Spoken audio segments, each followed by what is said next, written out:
Desiderio desideravi te corona doctoria sublimare in disciplinis philosophicis, accipe igitur a me biretum sive diadema doctorale quod tuo in capite impono.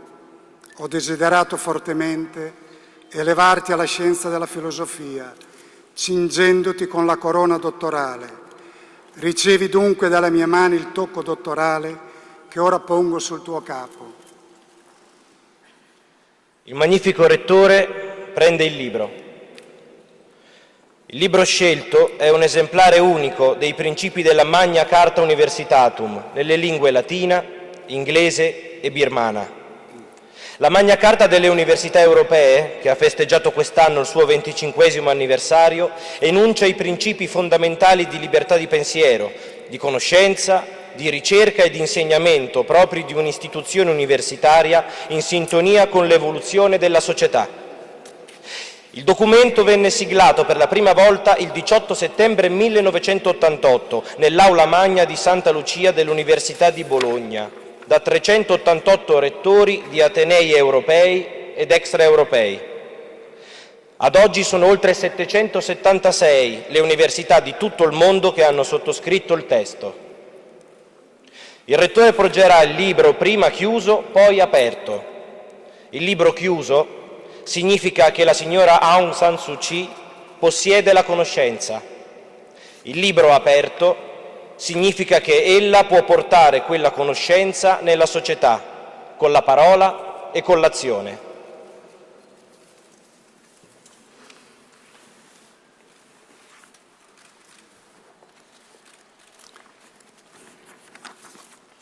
Tibi librum clausum moxque apertum feliciter prebeo. Ti porgo, me ne rallegro, il libro prima chiuso e poi aperto.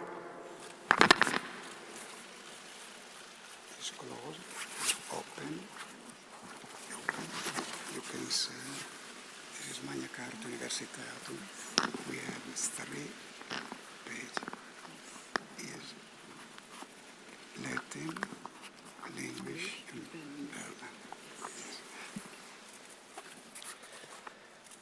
Il magnifico rettore prende l'anello.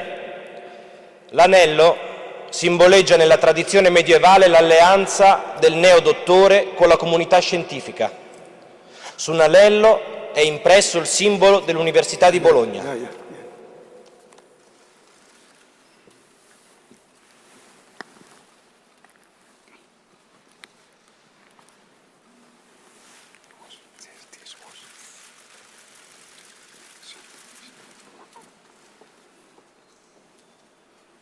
Annulo aureo nomine scienzie letanter de sponso. Con gioia, grazie a questo anello, ti unisco nel nome della conoscenza.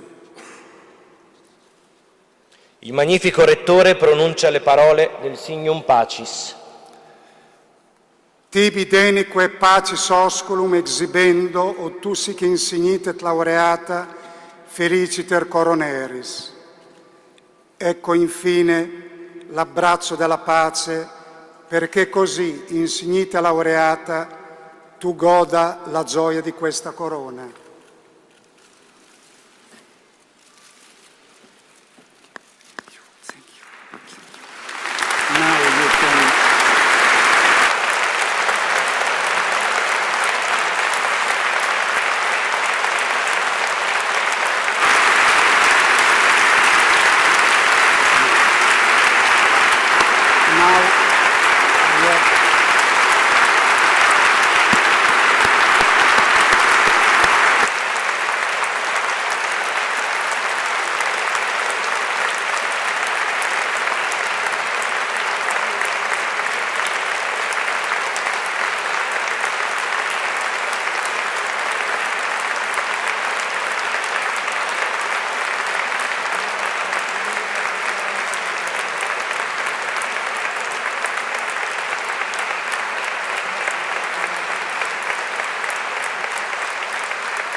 Il Rettore darà ora lettura della pergamena di laurea.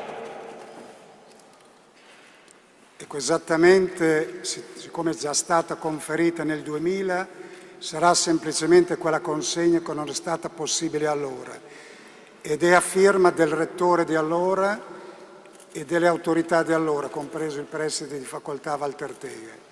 Quindi io consegno semplicemente questo pergamento. Dopo 13 anni finalmente si compie questo sogno.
La signora Aung San Suu Kyi terrà ora la sua lezione dottorale.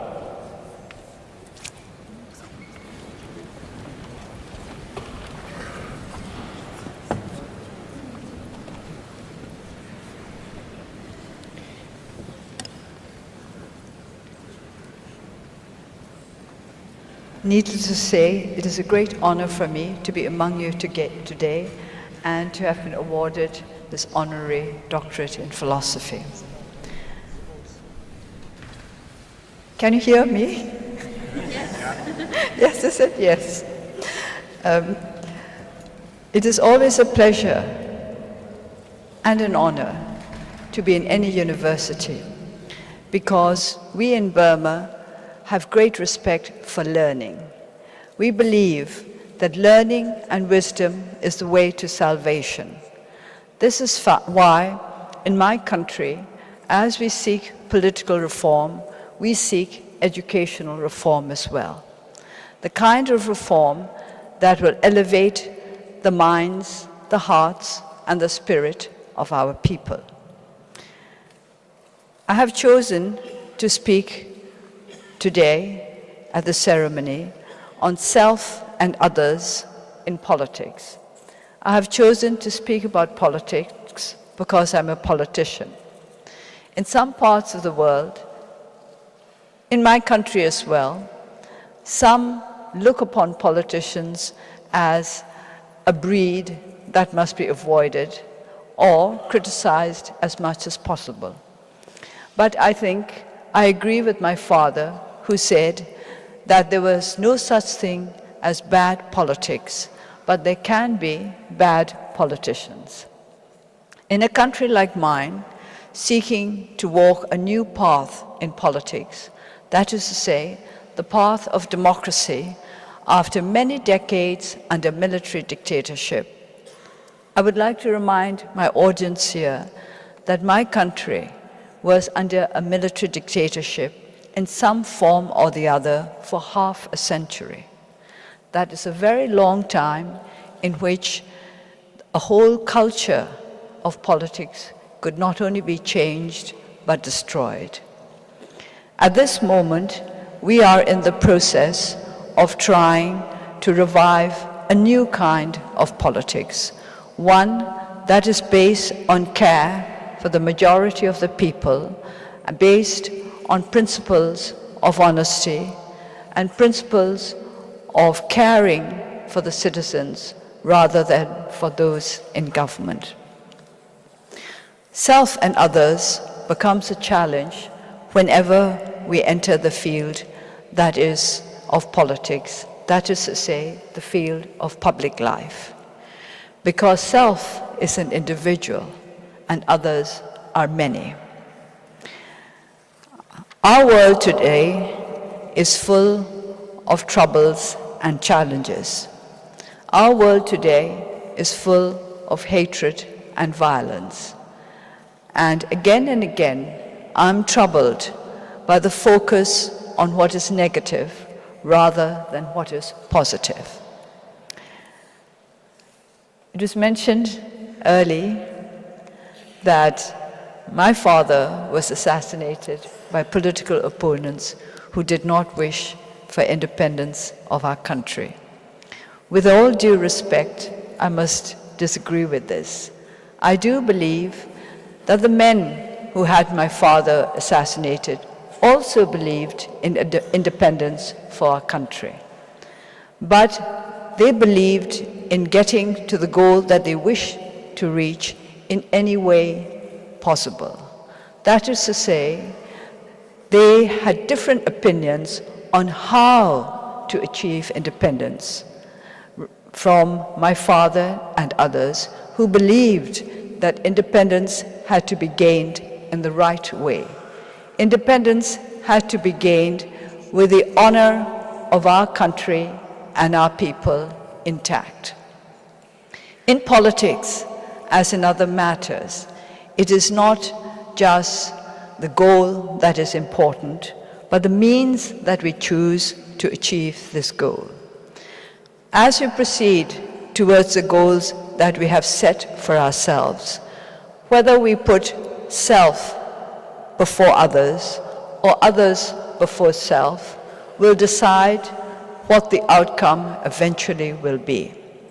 I'm not one of those who believe that the ends justify the means. If we choose the means that are not right, the ends themselves, however valuable, however precious they may have been to begin with, become distorted. Which is why politics should be not just a practical path, but a moral path, a spiritual path.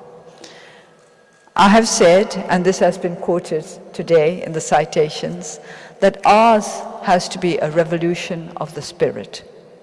To put others before oneself is truly a revolution of the spirit. And it is very difficult for all of us who are born knowing just our own self. But as we proceed along life and as we enter the world of politics, that is to say, the world of others, we have to learn that others matter as much as we ourselves do.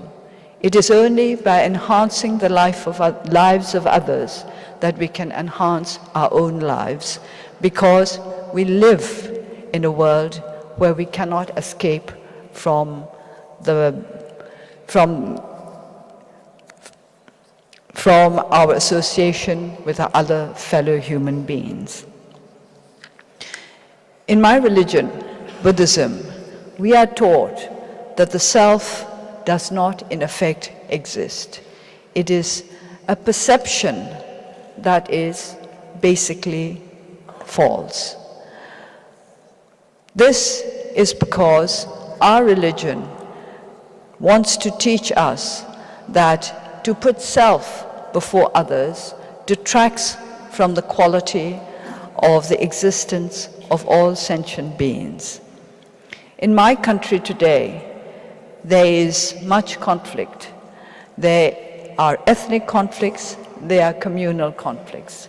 And I'm troubled by the focus on the hatred, the condemnation, the desire to find culprits, the desire to identify victims. When I say that I am not interested in condemnation, but in reconciliation, it falls often on deaf ears. They seem to think that condemnation is essential for the solution of problems. Whereas I have found from experience that condemnation tends to increase difficulties, fuel the fires of hatred and fear. Hatred and violence are rooted in fear. It is because we human beings fear for our own security that we fear others, and from fear we progress to hatred. When I speak at universities, I wish always primarily to address the students, the young, because the future of the world is in their hands, and also because I believe that we come into this world free from hatred, but we learn it as we go along. Recently, I was in Northern Ireland and I spoke to young teenagers in a school. Their attitudes, their values were very different from their parents and grandparents who had been engaged in violent conflict for many decades. They said they did not feel the same. For them, there was no problem in reaching out to those of a different, it is difficult to say a different religion in Northern Ireland, but to those of a different way of belief. All Christians in Northern Ireland who had fought against each other for generations. But these young people were free from that kind of hatred and prejudice. This is why I believe there is always hope for our world, and this is why I reach out to young people to build a world in which others can matter as much as the self. In my country, after half a century of military rule, there is much resentment against authoritarianism, against the military, against these elements which we believe had blighted the life of our nation. But I believe that the answer to our problems can only come with understanding and with reconciliation. We have never hated the military, or let me say, I have never hated the military. My father was the founder of the Burmese army, and although I was placed under house arrest for many years by the military regime, they never forgot that I was my father's daughter and treated me with respect and consideration. This I have always acknowledged, and I am duly grateful for the consideration. However, many of our people suffered, and suffered badly, under the military regime that destroyed some of the best values of our country. Burma, once upon a time, the best in Asia for education, for healthcare, and for a steady progress in democratic politics, now finds herself behind every other country, or almost every other country in our region. But this is not a time for bitterness. We have been given a chance to remedy what has happened in the past. We have been given a chance to heal the wounds of our nation and to move forward. We have given a chance to put others on the same level as ourselves and to move forward together. In our quest, we have been helped greatly by friends from all over the world who have encouraged us and shown us the right way by their generosity, by their concern and their care for our people. The people of Italy, the people of Bologna will not be affected by what happens in Burma. Yet, knowing that the fate of the people of my country had little bearing on your own lives, you cared enough to reach out to us, to demonstrate your solidarity with our struggle. This is putting others on the same level as yourself. You who have helped us throughout these years have taught us that it is possible to put the self behind others. It is because of these lessons that I'm grateful to you, not for the degree, which I appreciate, the ring, the book, the beautiful ceremonies, but for the spirit and heart that led you to support us, and that, I believe, made you believe in our cause. I believe our cause will prevail because you believe our cause will prevail. You have given us the hope and the strength to carry on at a time when it seemed as though the obstacles were insurmountable. There were years when my party, the National League for Democracy, and others fighting for democracy in Burma felt that our cause was going to take many decades to prevail. But it did not take as long as some had feared, because the support of the world was greater than we had known. As I accept the honorary degree from an esteemed and precious institution, I would like to use the opportunity to call out to the world to think of others as you think of yourselves, not to think of fueling hatred, not to try to make worse areas of conflict by concentrating on the negative and on what will not generate more understanding and more compassion among us. What we need most of all are understanding and compassion. If we could all cultivate these qualities, then we will be able to surmount the problems with which we are faced. As Burma moves towards efforts to complete our transition to a democratic system that will assure basic human rights for our people, we would wish that you were by our side, not just to support us and help us, but to celebrate with us and to join us together in efforts to help others who are still in need of help. In my country, in other countries, all over the world, there are peoples who need help, not just in the betterment of their material lives, but in the betterment of their spiritual and moral lives. By your generosity and by the advantages that you have been given by the freedom to pursue knowledge, I hope that you will add not just to the future of a happier, more complete Burma, but a happier, more complete world. Thank you.